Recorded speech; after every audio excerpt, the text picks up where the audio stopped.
Welcome back to the Dr. G Aspie Show. I am Dr. G here at Southeast Psych, and normally I talk a lot about Asperger's, and today I'm going to do Parenting 101. This is going to be a general conversation about parenting, and I want to show you guys what I do in my office. And the principles of parenting for me is to be warm and authoritative. Catch your child making good choices 3 times more often than you catch them making bad choices. But the second part is you're the boss. You're the parent, and this little boys and little girls need to be listening to you, because when they know you're in charge in a warm and healthy way, then their anxiety goes down and they feel safe and comfortable. So to start off, we're going to do a little role play, and I'm going to show you guys kind of what I do in my office. And welcome, Sarah Caitlin. Hello. This is Sarah Caitlin.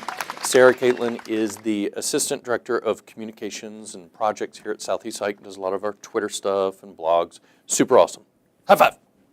Okay, so Sarah Caitlin is essentially a nondescript little girl who's come to my office, and your parents want some help parenting you because you're kind of Miss Bossy Britches. All right? Okay. So I start with a foundation with the client because I want to incorporate children into the session, and the parents are observing this interaction. Hi. Hello. How are you?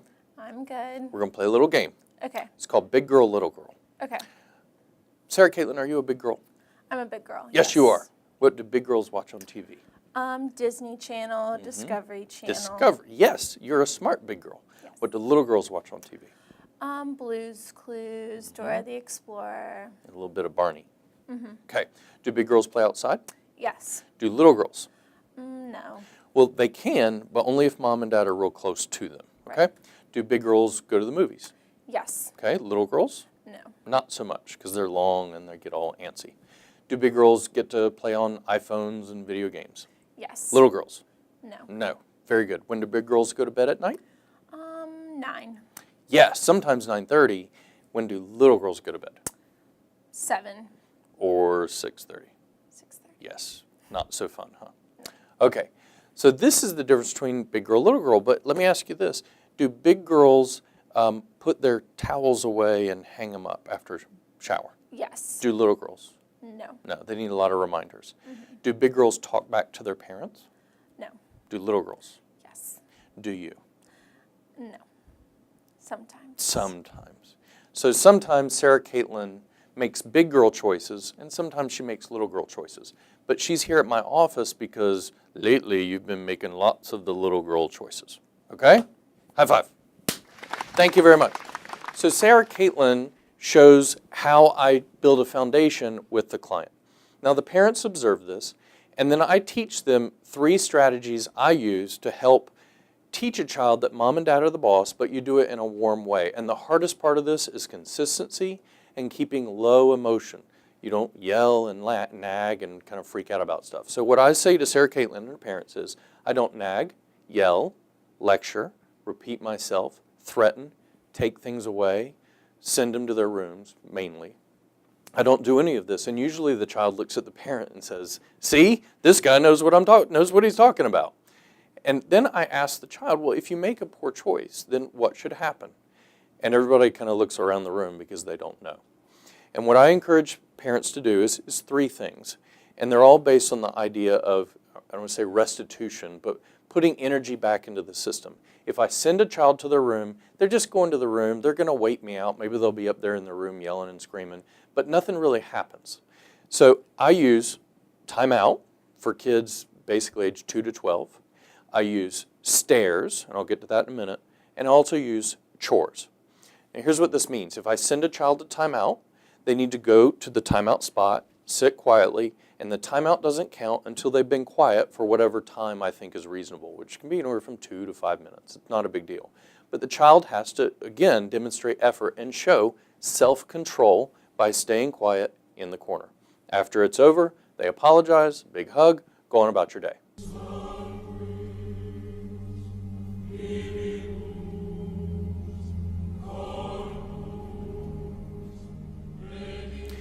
The second is stairs. I have kids go up and down staircase.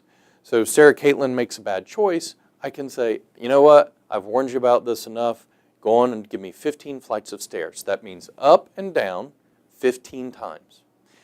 It's showing effort. It doesn't count until it's done quietly and appropriately. You don't add stairs, it's just 15 flights. They can yell at you. You don't keep pounding on or piling on consequences.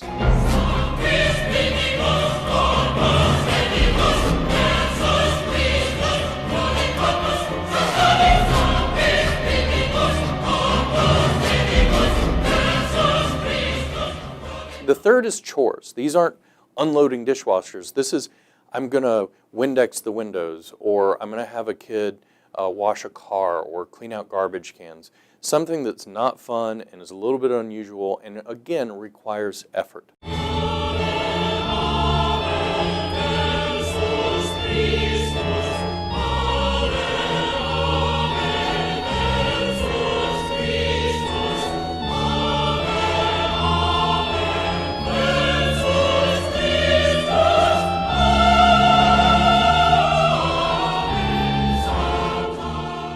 When the consequence is paid for, they apologize, name the behavior they did, parents hug, say, I forgive you, it's all over, and you go on about the day.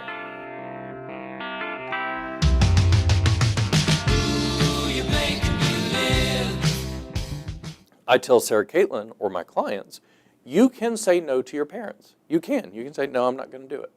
And then that child is grounded until they're 18 years old, or until the chore is completed, or the stairs, or the timeout, or usually the chores or stairs. And then the child looks at me and says, well, I didn't think you put grounded people. And I said, I didn't, you did. You can either choose to do the chore, or you can be grounded, one or the other. And then I ask parents just to wait the child out until the consequence is done. And then the child feels silly if they've stayed grounded for a couple days, because all they had to do was 15 flights of stairs. And that's a little boy or a little girl who thinks they're in charge. And when parents take control back in a warm, authoritative way, not cold, authoritarian, you do what I say because I said so. This is a warm, authoritative way of parenting that brings the child into the equation. Their anxiety goes down, the behaviors improve, the parents feel successful, and it's just a better way of living. And hopefully your grandchildren will be parented the same way, and you won't see this cycle of yelling and screaming and fighting just get repeated generation after generation. Resources I recommend, I really only recommend 2 or 3 books, and one is 1, 2, 3 Magic, which is great for how to do timeout ages 2 to 12. I also recommend Monty Roberts' book, Horse Sense for People, and also Parenting with Love and Logic. Those are 3 books I use. I really don't do much with charts and star charts and all that stuff because I'm not very good with that. But this philosophy of parents being warm and in charge and setting appropriate limits, but including the child, typically can do a lot of good for my families. Again, not all interventions work with each kid, so consult with your local social worker, psychologist, therapist. They can help guide you through this. These professionals are invaluable. Seek them out and get your kid under control. I'm Dr. G. Thanks for tuning in to the Aspie Show with Parenting 101. You can find more online at southeastpsych.com, and you can follow me on Twitter at Dr. F. Gaskell. And remember, Asperger's is awesome.